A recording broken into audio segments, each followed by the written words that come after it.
Welcome to a couple of bunkies. Last time we made a really good build video on how not to make a chair.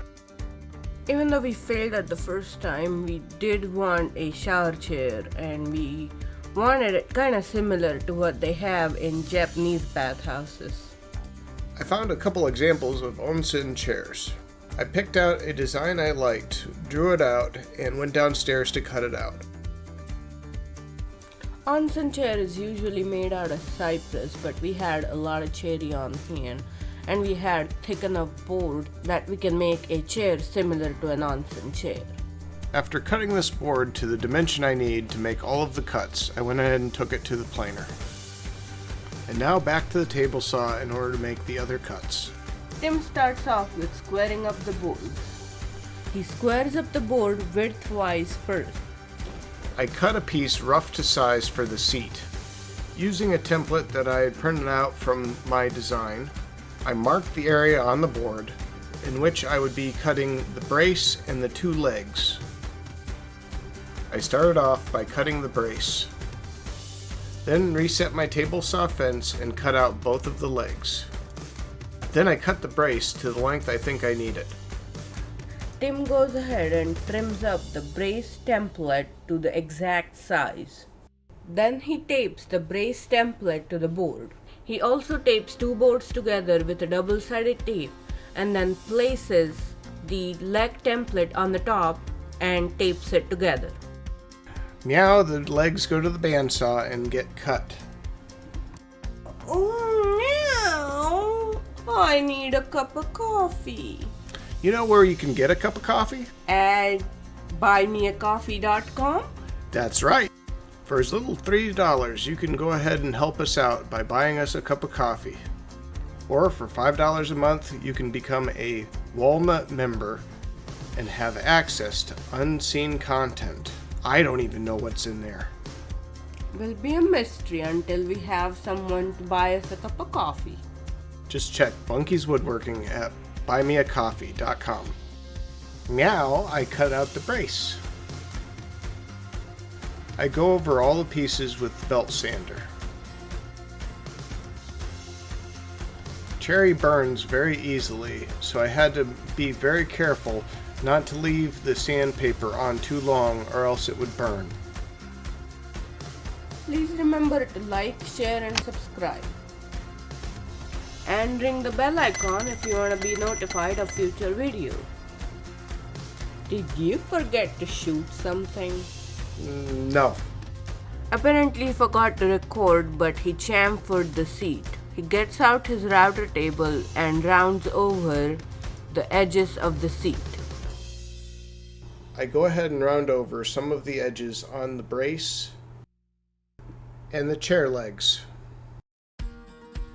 I had to remove the fence in order to get the inner portions of the legs. Now I set the table saw blade to the angle of the brace.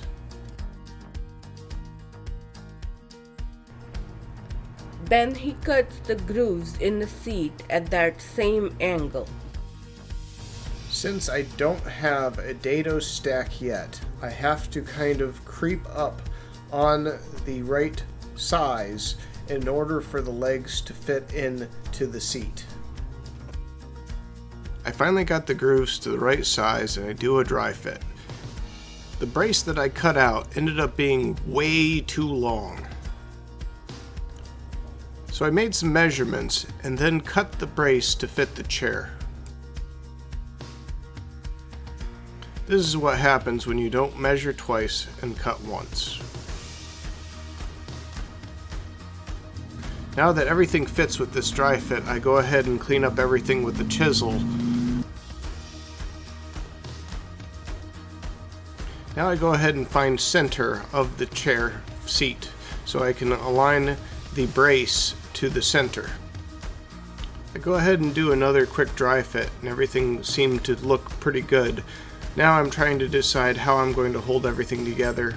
I really want to use dowel rods and I think that's what I'm going to do. So I go ahead and put everything snugly to fit onto the chair, get out my drill and make a couple holes. After drilling the hole to size, I go ahead and do a dry fit with the dowel rod. Go ahead and glue the dowel rod into place with some CA glue and cut it with a Japanese pole saw. I only had 2 days to finish this project because my in-laws were coming, so I went ahead and used liberal amounts of CA glue in order to finish this project. And now I need to straighten everything. The bottom of the legs were not sanded to the right angle as the floor, so I need to go ahead and make some adjustments. So I attempt to make it straight by a board and some sandpaper that is fairly flush, and this kind of gets it to the right angle as the floor, but it's never really that perfect, mostly because of floors don't tend to be perfect too. Now I can go ahead and sand everything down so it's nice and soft. Now I go ahead and take it into the other room. We used epoxy on this chair because it's going to be used in a wet environment, and we wanted to make sure it was sealed really nice. I also added little rubber feet so it would not mark up the tiles on the floor. It ended up turning out really nice, and I hope everybody enjoys this build video. This little shower seat should last us forever. I was able to hold my whole weight on it, so I can see this being used in our kitchen as well as in the shower. My parents are visiting from India and they use a chair to sit down and take a shower with a bucket and a mug. My wife and I got married in India. It was a really neat experience being able to take a shower this way. I also feel it's a pretty good way of saving water instead of having the shower running the entire time. Thank you for watching. Please like and subscribe.